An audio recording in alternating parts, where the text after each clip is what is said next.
Sahabat, dikisahkan dari Abu Hurairah radhiyallahu an, Rasulullah shallallahu alaihi wasallam bersabda, telah diampuni seorang wanita pezina yang lewat di depan anjing yang menjulurkan lidahnya pada sebuah sumur.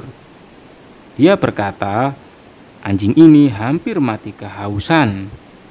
Lalu dilepasnya sepatunya, diikatnya dengan kerudungnya, lalu diberinya minum. Maka diampuni wanita itu karena memberi minum. Hadis riwayat Bukhari. Sahabat, pada zaman Nabi Isa alaihi salam banyak sekali terjadi kerusakan. Hal itu disebabkan karena ulah Kaisar Romawi yang memerintah dengan kejam dan sewenang-wenang. Hampir semua pejabat, mulai dari tingkat pusat sampai tingkat desa, melakukan korupsi, kolusi, dan nepotisme. Akibatnya, negeri Palestina menjadi negeri yang melarat, kemakmuran tidak merata, rakyat jelata dirugikan, kekayaan alam di daerah dikeruk dan dibawa ke pusat. Rakyat kecil hanya menjadi penonton dan harus puas menelan ludah. Bahan makanan pun sangat sulit didapatkan. Di mana-mana terjadi kelaparan dan berbagai penyakit merabah. Kondisi yang demikian menimbulkan kejahatan dan tindakan anarkis dari sebagian orang. Perampok dan penodong merajalela. Mereka tidak lagi menghiraukan arti kemanusiaan. Nabi Isa dan sahabat-sahabatnya melakukan dakwah, tetapi dikejar-kejar oleh pihak istana untuk ditangkap. Pemerintah melarang kegiatan Nabi Isa. Akhirnya, Nabi Isa melakukan amar ma'ruf dengan cara sembunyi-sembunyi. Sesekali ia mengumpulkan rakyat, membagikan sedikit gandum dan sekerat roti sekedar untuk mengganjal perut mereka. Keadaan ekonomi rakyat semakin hancur. Kehidupan jadi tak menentu. Para lelaki keluar rumah mencari pekerjaan. Namun akhirnya tak kembali kepada keluarganya. Mereka kelaparan dan mati di tengah jalan. Suatu ketika, seorang wanita muda berjalan terseok-seok. Kakinya menahan letih, tetapi terus melangkah. Sudah panjang jalan yang dilalui hanya untuk mencari sesuap nasi. Demi perut, ia rela menjual kehormatannya, menawarkan dirinya sebagai pemuas nafsu lelaki.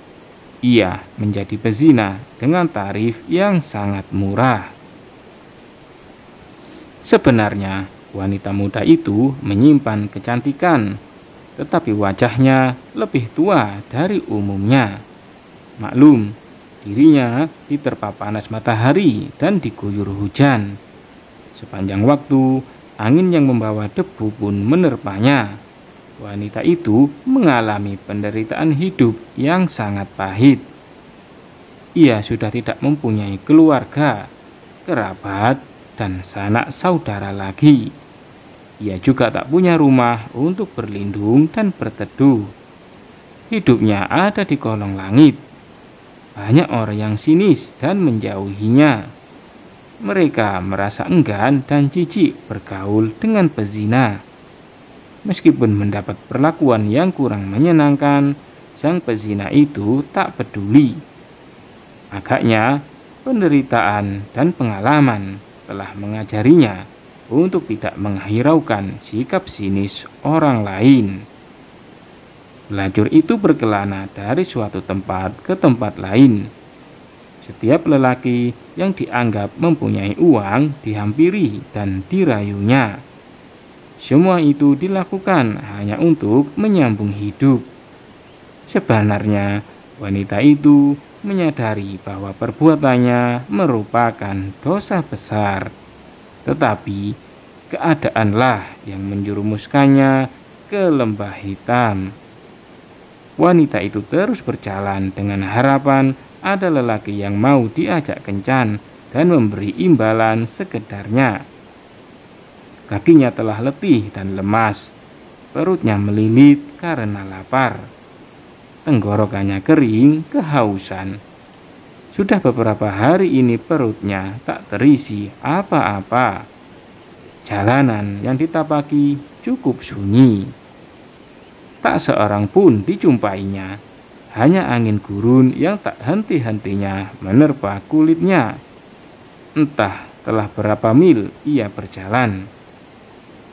Akhirnya sampai juga ia di sebuah desa terpencil.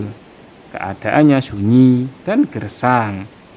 Tak sebatang pohon kurma pun tumbuh di sana. Ia merasakan haus yang sangat. Tiba-tiba hatinya bersorak karena pandangannya menemukan sebuah bibir sumur. Di sana, agak jauh dari tempatnya berdiri.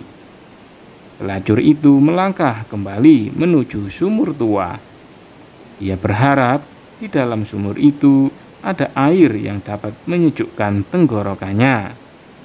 Sumur tua itu ditumbuhi rumput-rumput liar di sekitarnya. Sebagian bibir sumur sudah rusak, lapuk ditelan usia. Ia menghampirinya dan berhenti di situ. Ditengoknya bibir sumur yang tampak hanya kegelapan. Namun hatinya menjadi girang karena di dalamnya ada tanda-tanda sumber air. Matanya sempat melihat kilauan permukaan air. Wanita itu tidak kuat berdiri lama. Tubuhnya gemetar karena menahan lapar dan dahaga. Hari itu ia benar-benar merasakan penderitaan, kelaparan. Ia duduk bersandar pada bibir sumur. Ia mencari akal untuk bisa mengambil air di bawah sumur itu. Tiba-tiba ia tersenyum. Dilepaskan kain ikat pinggangnya. Dilepas pula sebelah sepatunya.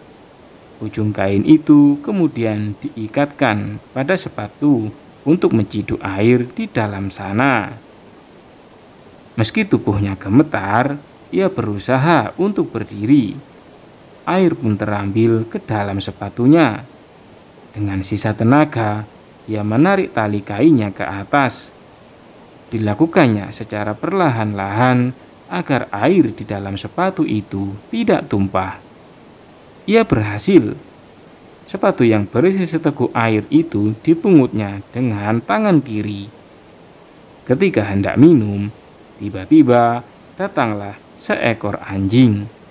Binatang itu menarik-narik tali stagen. Sang pezina paham maksud anjing itu. Pasti dia juga menderita haus dan lapar seperti dirinya. Anjing itu terus menggonggong. Sorot matanya minta dikasihani. Akhirnya si wanita itu mengurungkan niat untuk mereguk air tersebut. Ia menundukkan tubuhnya dan memberikan air yang ada di dalam sepatu kepada binatang itu. Dalam waktu sekejap, air itu habis sama sekali diminum sang anjing. Sementara itu, si wanita menahan haus dan lapar. Tubuhnya gemetar dan napasnya tinggal satu-satu. Wanita itu meninggal di tempat itu juga. Sesaat setelah itu, para malaikat dari langit turun ke bumi, menyaksikan jasad wanita sang pezina yang sudah terbujur kaku. Malaikat Raqib dan Atid sibuk mencatat amal-amalnya, sedangkan malaikat Malik dan Ridwan saling berebut. Malaikat Malik, si penjaga neraka, hendak membawa ruh pezina itu ke neraka. Namun malaikat Ridwan, si penjaga surga, mempertahankannya. Masing-masing mempunyai pendirian. Akhirnya para malaikat itu mengadukan persoalan tersebut kepada Allah. Ya Allah, menurutku sudah sepantasnya wanita ini mendapat siksa di neraka karena sepanjang hidupnya bergelimang dosa. Ia seorang pezina yang berkutat dengan perzinaan. ia telah berani melanggar laranganmu, kata malaikat Malik. Tidak, tiba-tiba malaikat Ridwan menyanggahnya. Malaikat penjaga surga itu mengajukan alasan-alasan kepada Allah. Ya Allah, hamba-Mu si pezina itu memang orang yang berbuat zina, namun perbuatannya dilakukan karena terpaksa demi menyambung hidupnya, sedangkan ia mati karena akhlakul karimah. Dia rela melepaskan nyawanya demi anjing yang kehausan, padahal dia sendiri merasa haus sekali. Karena itu, pantaslah jika dia masuk ke dalam surga. Allah berfirman kepada malaikat Ridwan, "Kau benar, wanita itu telah menebus dosa-dosanya dengan berkorban demi makhlukku yang lain. Masukkanlah ia ke dalam surga." Sahabat, sebuah pengorbanan dapat menghapuskan dosa yang tak bisa dihapus oleh amalnya. Wallahu a'lam bishawab.